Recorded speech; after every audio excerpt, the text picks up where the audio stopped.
Yeah, hello everybody. This is another paper presentation on narrative visualization. So this time I want to present a paper entitled Emerging and Recurring Data-Driven Storytelling Techniques, Analysis of a Curated Collection of Recent Stories. Charles Stolper-Bonchin-Lee, Natalie Rich and John Stasko are the authors. In particular, Bonchin-Lee and Natalie Rich you see quite frequently in the author lists of papers on narrative visualization. Two terms I think are particularly important here, emerging and recent. So this is a kind of analysis that is not too different from analysis that have been carried out earlier, but it is a significant update, and it therefore considers techniques that were not considered in previous analysis papers. So therefore it's quite essential. The paper appeared first as a technical report in 2016 and later as a book chapter in 2018. Yeah, so that's an example for a recent and emerging technique that was used. That's what they found in their analysis. So this infographics, I would call it, describes what would happen if China's demand for certain products would go down. Yeah, so here is the Chinese gross domestic products and the Chinese imports. And if this would go down, how different countries would be affected. So you see on this vertical position here that some countries may lose up to 2% of their own gross domestic product. For example, New Zealand and Australia is close to it. In other countries, it would be about 1% if China's imports go down by almost 15%. Other large economies like the US and Japan and also Germany would not be so strongly affected. Yeah, we always see here two circles. One is the amount of import from China, and the other is the gross domestic product. And of course, the larger the portion of the smaller circle is compared to the larger circle, the more they are affected. South Korea, for example, is quite strongly affected. Yeah, so that is one of the techniques that they analyzed. The outline of my talk is as follows: a brief introduction, a short look on previous work, so what was available even before, where the authors could build on, and then a look on visualization-driven storytelling techniques that were identified here. I would say that the approach of the authors is similar, in particular to the essential paper from Siegel and Hör in 2010, but it is indeed a significant update. For example, Siegel and Hör also considered so-called drill-down stories, whereas Stolper and I said we really focus on author-driven narratives, and that means there may be a controlled and limited exploration and interaction, but nothing like a free interaction. Yeah, so that's, for example, different. On the other hand, new techniques were identified, such as scrollytelling. Yeah, scrollytelling means that you basically navigate through a story by vertical scrolling. That's what you see quite frequently in the online variants of a journal. Many combinations of genres were identified. So they discussed 20 visualization-driven storytelling techniques from 4 categories. Yeah, what was previous work? Yeah, I mentioned already the Siegel and Hör paper that identified 58 stories, identified 7 narrative genres, identified a number of narrative structures, such as drill down, which I already mentioned, or martini glass.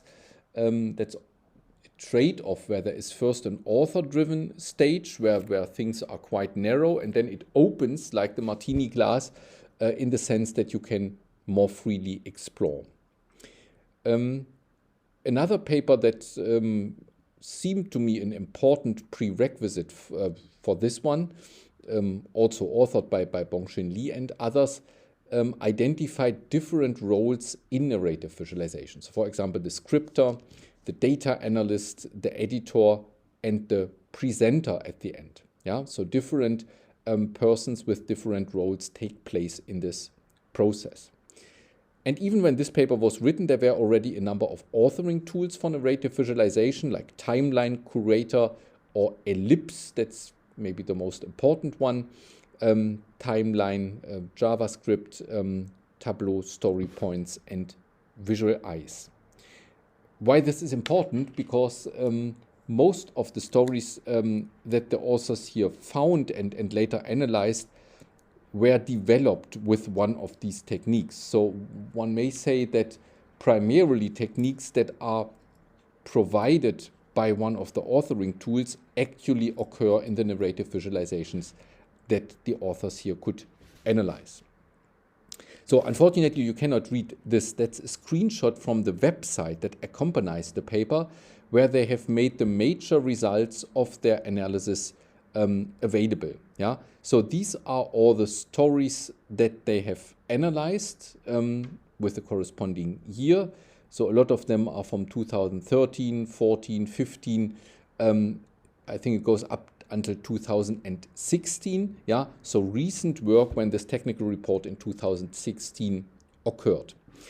You recognize here that there are 4 different colors, and these colors correspond to 4 categories, namely communicating narrative and explaining data, linking story elements, yeah, so how the different parts of a story, the sequence of events that takes place, are actually connected with each other. Enhancing structure and navigation is a category, and finally providing controlled exploration. So in the following we will discuss examples for all of these 4 categories. So that's the design space they considered. Yeah, so for communicating narrative and explaining data, what was found in the analysis here of the authors? On the one hand, what they call long-form textual narration. And they mentioned that this is frequently used, and that's true also from my own observation. I would say that's still the most frequently used methods of narrative visualization that I find in online journals. Yeah, a lot of text, for example, updates on the corona situation with a few interactive visualizations showing, for example, the development of the vaccination situation, the incidence, a map-based visualization that shows the spatial distribution, but primarily a lot of text and rather few visualizations. Labeling is often used. Flowchart arrows, so you have different components, the flow is explicitly characterized by these arrows. Text annotation on visualizations, so some authors in other fields of visualization would say these are internal labels. In contrast, there are also external labels. An external label is something where you have a certain part of a visualization and then a line that connects this part of the visualization with a label. Then the label is external. Yeah? But if you write, for example, in a map of European countries, France and Netherlands and so on, directly in the shape of that country, that would be an internal label. Yeah? So what is meant here are internal labels. And tooltips are frequently used, in particular for explanation. So here's an example of strategies used for explanation. You can navigate through the story. You have a back and a next button. You have these so-called breadcrumb dots that show you that the visualization you see here has 3 other visualizations in front and 2, 4, 5 ahead. Yeah, so you are almost in the middle of the story. That is a yield curve, and for the German viewers, I translated this because I was not familiar with this term myself. And there are comments on labels and navigation. Yeah. So this was the time when the yields were quite high. And then there was the crisis, and to fight the crisis, the yields have been reduced considerably. Yeah. And that's explained here as well. The last time the Fed started raising rates was in 2004. From 2004 to 2006, short-term rates rose steadily, but long-term rates didn't rise very much. Yeah? Long-term and short-term rates both are visible here and connected with each other to form such a three-dimensional shape. Yeah? That's the source of this image. Yeah, what are techniques, narrative techniques that were found for linking story elements? Story elements basically may be linked by color, by animation, or by interaction. Linking by color means there is a consistent use of a color through a sequence of visualizations. So for example, information related to one region or one country is always shown with the same color. And this may even be used for the textual components. So the word that relates to this particular part of a visualization also gets the color adapted so that the same color appears in the text and in the visualization. Linking story elements by animation means I have one story element and a second story element, and instead of a discrete switch between one visualization and the other one, there is a continuous transition between them. Yeah, like morphing. Yeah, the changes are interpolated continuously. Yeah, that can be very useful, for example, to show a growth process. Yeah, how things have changed over time. Yeah, and interaction may also be used. That basically means you have different parts of a visualization. You select, for example, something in one part of the visualization, and that not only leads to feedback and emphasis in this part of the visualization, but also in another one. That's a quite frequently used technique in information visualization, and Stolper and colleagues in their analysis found also examples for this in visualizations for broad audiences that could be characterized as narrative visualization. Yeah, so here's an example of linking story elements by color and animation. That's from Bloomberg. That indicates how house prices have changed over time. Yeah, they increased so strongly until 2006 and 2007. Yeah, by about 80% within only a short periods of time, even in the cities selected here. In others, the increase was even higher. So, and this visualization is built up in the following way. First, the first curve is shown and highlighted, and the related textual information is also highlighted. And then in an animation with a carefully chosen speed, other lines are included and only one line is always selected. Yeah. So this here relates to other cities. Other cities are San Francisco, Washington, New York, Chicago, Minneapolis, Boston, Seattle, and Portland. Yeah. Other cities, prices are still down about 16% from peak levels. So here they increased again after 2012, and this increase was quite considerable.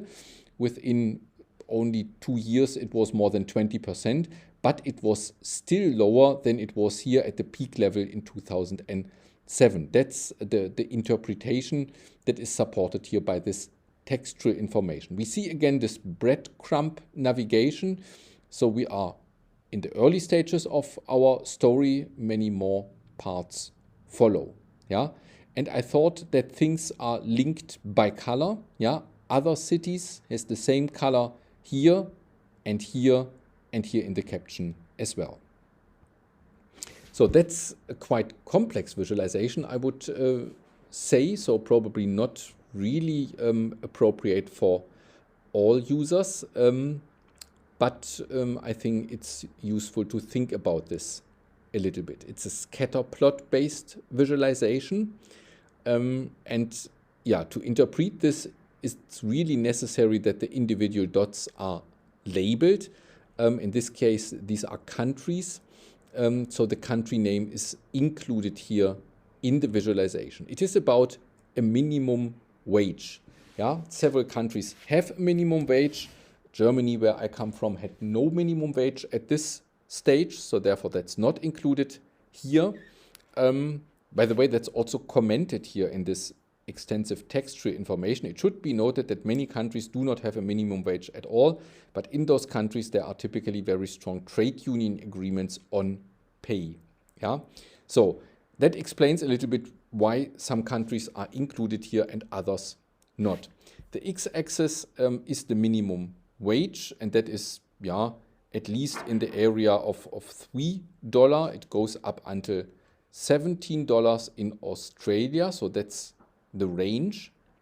By the way, you see that the scatter plot is scaled in such a way that, of course, all elements can be shown, and there is a small margin in all directions. Yeah, a few percent in x and y direction, not more than a few percent. Yeah, that is important because this margin has an influence how this is perceived, and in particular how correlations are perceived.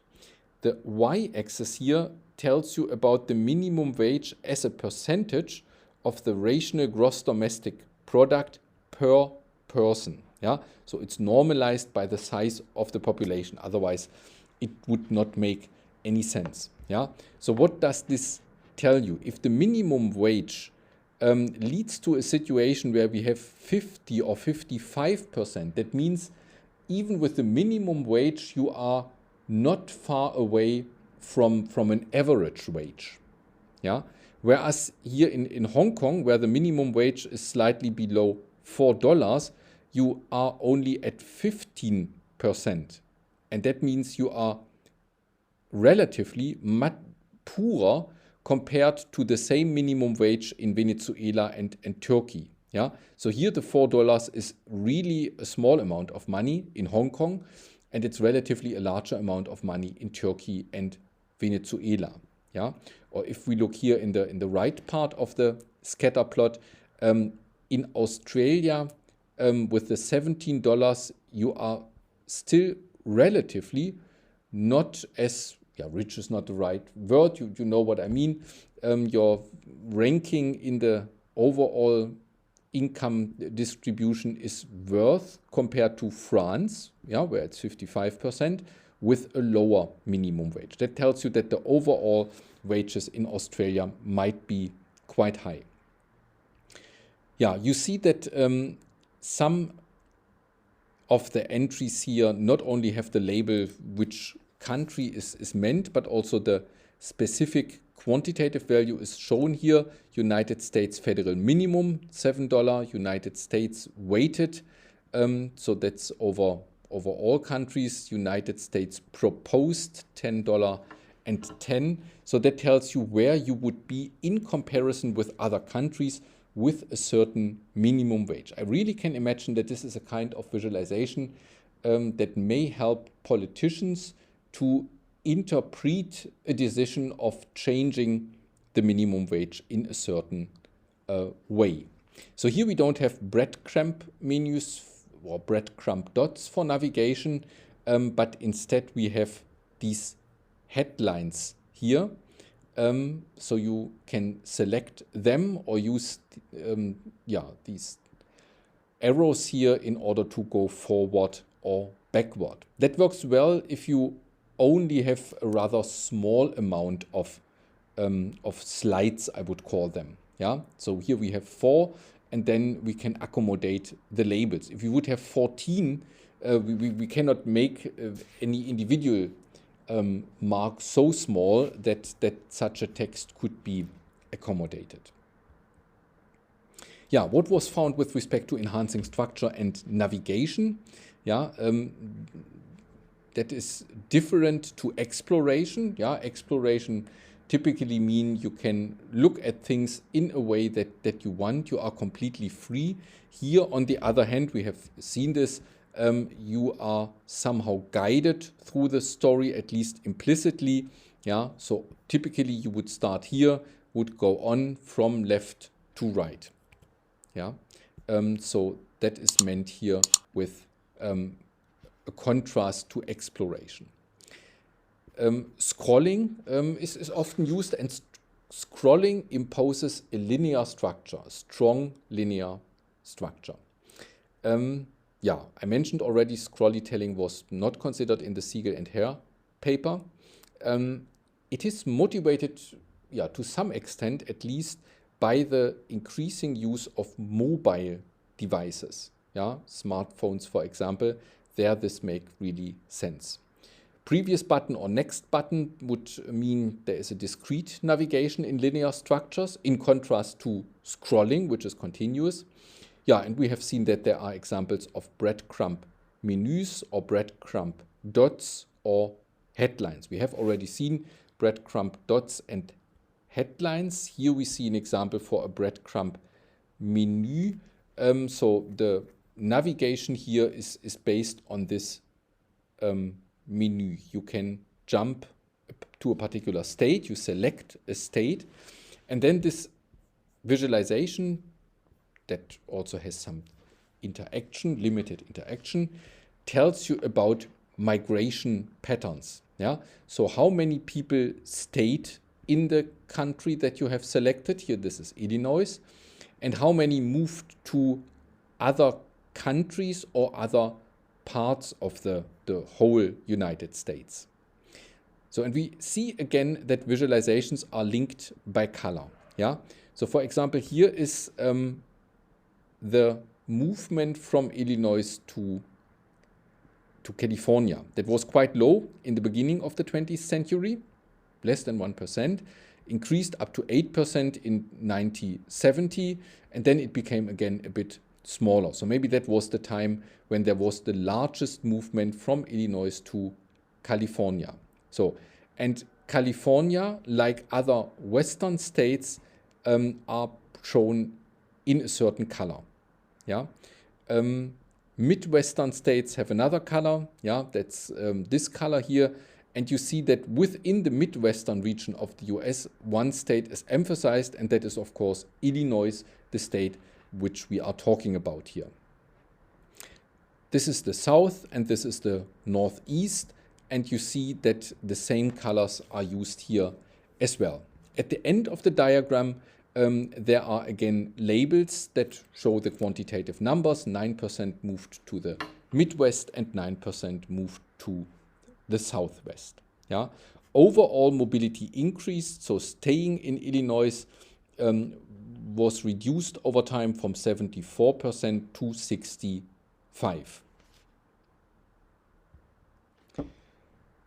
Yeah, what can be said about exploration? So we consider here, or the authors consider here, author-driven narrative visualizations. That means exploration is limited and controlled.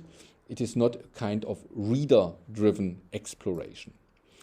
So that's the major difference to visualizations created for visualization experts. Dynamic queries are frequently used. So for example, range sliders. Yeah. Panning and zooming is used, for example, in map-based visualization. A kind of embedded exploration, limited to some areas, or separate exploration. That means a link to a separate system where the data can be explored. But in this case, the authors argue, and I think that's plausible, then exploration cannot be considered part of the narrative. Yeah, if you have to use another system, that's a severe break in the flow of your thoughts, and therefore not part of the narrative. Yeah, what can be said a little bit as a summary and take-home message compared to earlier work, in particular the Siegel and Hare paper, more techniques are used and integrated in stories and also made available in authoring tools. Some of the most recent techniques, however, were not part of the authoring techniques, authoring tools. So there the authors must have been able to create something from scratch without a lot of support. Yeah, some links here, you cannot click on them in the video, so maybe I should enter them in the video description. How to scroll visually, timeline, point GS, and story points. Yeah, so that was the image I have shown in the beginning, just as an example for a very recent technique. Some research questions I thought about. The authors mention also that there are not only linear structures, linear flow of the narrative, but sometimes also nested structures. That means story elements have substructures. They have not analyzed this in a lot of detail, so I think this could be worth to be analyzed in more detail. I also had the impression that analysis papers like this one, yeah, we take a certain set of narrative visualizations, maybe of a certain genre, like data videos, that's how I started. That's all related to web-based online journals or information from government authorities. I very rarely found anything related specifically for large displays, as you would use them, for example, in a science museum. Yeah, I think of a large tabletop display with touch-based interaction.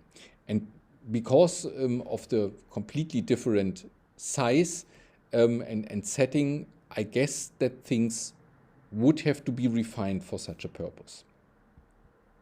Yeah, so these are the references that I have used so frequently in this talk. That was the paper that I have actually introduced, Emerging and Recurring Data-Driven Storytelling Techniques. That was a technical report and later appeared with a slightly different name, Data-Driven Storytelling Techniques, in this book on data-driven storytelling that I used already twice to present some papers. And as the major work on which this one is based on, I would say, here is the Siegel and Hör paper that appeared in TVCG in 2010. Thanks a lot for your attention.